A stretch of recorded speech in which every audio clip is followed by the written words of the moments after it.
Magandang araw! For today's vlog ay samahan niyo muli kami sa aming pupuntahan. Pero bago nga ni kami magpatuloy sa aming pag-alis ay may mga bata namang sasali-salibuy-buy sa akin. Kahit nga ni pala kaliit-liit pala ang ni Alicia ay maalam na din siyang humabol. Kaya naman pinagbigyan ko muna silang kalungin at saka aliw-aliwin. Ganire pala ang pakiramdam pag nanay ka na, yung tipong may pupuntahan ka hindi ka makaalis-alis. Bago nga ni pala sunod-sunod yung anak mo ay abawa, anong hirap pala. At nung naulok-ulukan ko na nga ni pala si Kiona ay lumarga na kami ni Tano. Samahan ko nga niyo pala si Tanong maghangon nung kanilang inuling nung isang araw. Dahil may pupuntahan nga niyo pala si tatay at may pasok naman si Jitro ay wala siyang kasamahin. Kaya naman sinamahan ko na siya at bilang magkakapatid ay kami-kami din lang naman ang magatulungan. Bali ilang minuto nga lang pala yung kalayuan ni Ray sa amin. Kaya naman kami nagbiyahe na at nandini na kami sa paahon. Hindi nga niyo pala kayang umariba na ring daladala naming motor. Kaya naman ako'y pumanaog na lang at ako'y naglakad. At taringan niyo at nakarating na kami dini sa bundok na aming apuntahan. Ilang araw na din nga niyo pala nilang nauling yon at hindi mahango-hangot. Paano baga naman may mga inagawa? Pagkarating naman namin dini ay sinimulan na din namin kaagad. Inalis muna nga niyo pala ni Tano yung mga dahon na nakatabon doon sa pinakang inuling. Bago naman sinunod naming alisin ay yung pinantabong lupa. Inala na nga niyo pala namin na para maalis yung lupa at sobrang hirap nga niyo palang alisin at paikit nga ni ang lupa at palagi yung naulan dini. Patigil-tigil din nga niyo pala kami diyan at talaga namang maganit pag inapala. Matapos naman naming alisin yung mga lupa ay ari naman nung sunod na saha ng saging. Dahan-dahan nga lamang mo pala kami sa pag-alis ni Ray at baka nga ni maglaglagan yung mga tirang lupa. At pagkatapos nga ni yung matanggal ng mga saha ay ari na nga ni pala yung uling na bao. Dali-dali na nga rin namin pala yung isinako ni Tano at baka nga ni kakutanghaliin pa kami. Dati-rati nga ni pala ay kasakasama na din kami ni tatay sa pag-uuling. Mas madalas nga ni palang kasama si Tano noon sa pagtatalas pa lang ng mga kahoy na aulingin. Bago kami mga magkakapatid na babae ay nasa malaang pag maghahango na ng uling o yung asimutin na bagaw at alagay sa sako. Nung una-una ay medyo may kamurahan pa nga ni pala ang isang sakong uling pero ngayon ay wari ko'y 300 o 350 na ngayon ang isang sako. Medyo nahirapan nga ni pala ako sa pagdadakot na ring uling na ari kaya naman kumuha ako ng mga palapa na nyog at yun ang ginawa kong upuan. At dahil nga ni pala madalas umulan din sa amin ay basa aring ahanguin naming uling ngayon. Yung pinakangkalahati nga ni pala sa ilalim ng uling na ari ay talaga namang lubog na rin sa tubig. Kaya naman pinagpilitan pa din namin kuhanin at sayang naman kung hindi kukunin. At nung hindi na nga niyo pala maabot ng braso ko yung inakuha kong uling ay nilusong na laang namin at talaga namang kadadakot namin ay tuluan yung tubig. Sabi ko nga ni ay madalas umulan din sa amin kaya naman basang-basa ring inahango naming uli. Kakoy abilad na laang. Bali nakatatlong kalahating sako nga ni pala yung nakuha namin at talaga namang marami-rami din aring panggamit sa bahay. Bago nga ni pala namin nakutin na rin dun sa labasan ay naghugas muna si Tano nung kanyang tsinelas at talaga namang marami-raming nakatapal na puti. Ipinugong ko na din nga ni pala kagad-agad aring sakot ng kakoy tigisa na laang kami ng apas-anin palabas. At dahil nga niyo pala mabigat-bigat aring apas-aning are ay kako kay Tano ay kanya yung pinakamarami ang laman. Medyo may kalayuan nga niyo pala yung apagdalhan ni rin namin doon sa labasan at siguro ako'y ahingal-hingalin ni kakoy sa kanya yung mabigat. At rin nga niyo pala ang inasabit ako'y napatigil na din talaga namang taas na ang balikat sa pagbubuhat. Kaya naman ang sabi ko kay Tano ay siya na magdiretso doon palabas. Habang nga niyo palang pasan-pasan ni Tano yung aking daladalang uling kanina ay binalikan ko aring kabuting aking nakita. Naalala ko nga niyo pala dati-rati ganun madalas yung aming iulam. Yung tipo nga sa bawan nga niyo pala ni mama bago apigaan ng kalamansi ay talaga naman anong inam higupin ng sabaw. Minsan pa nga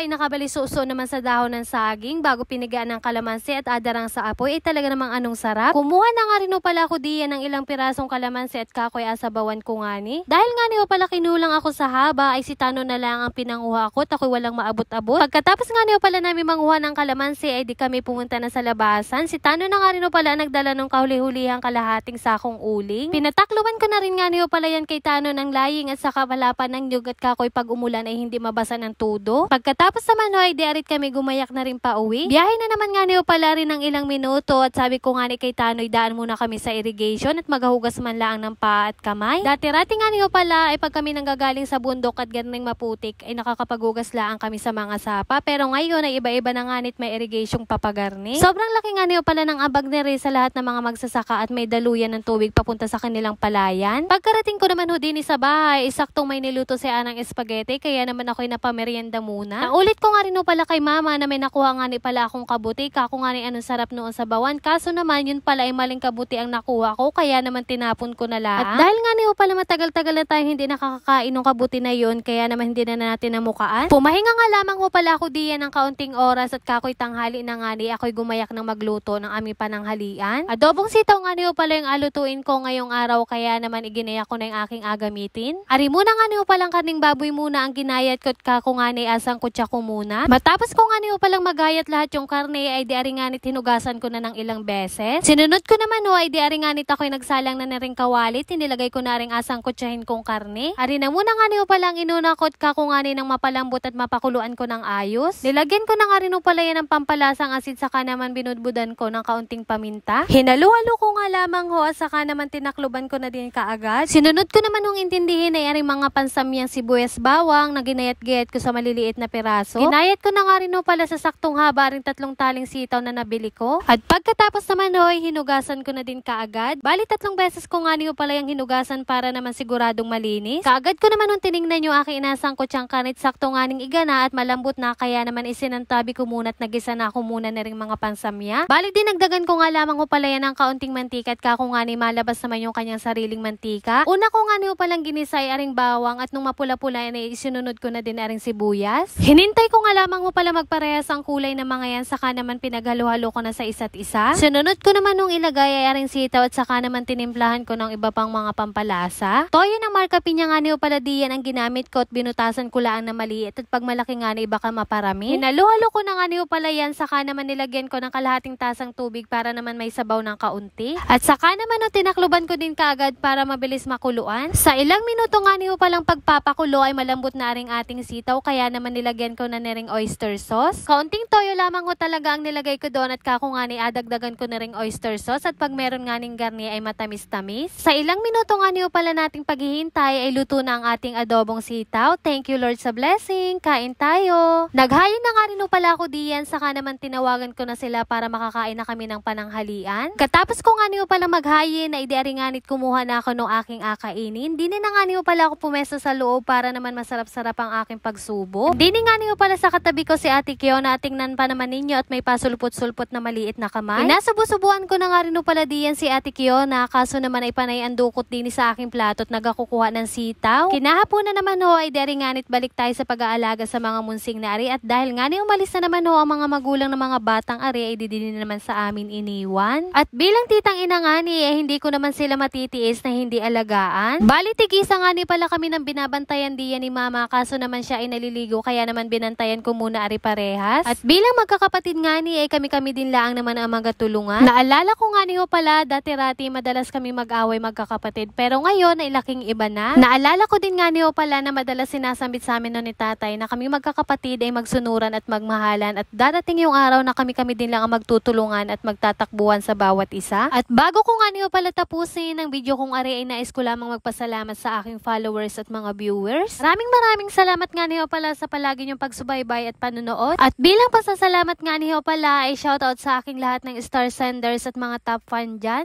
At yun lamang for today's video. Salamat sa inyong panunood. God bless.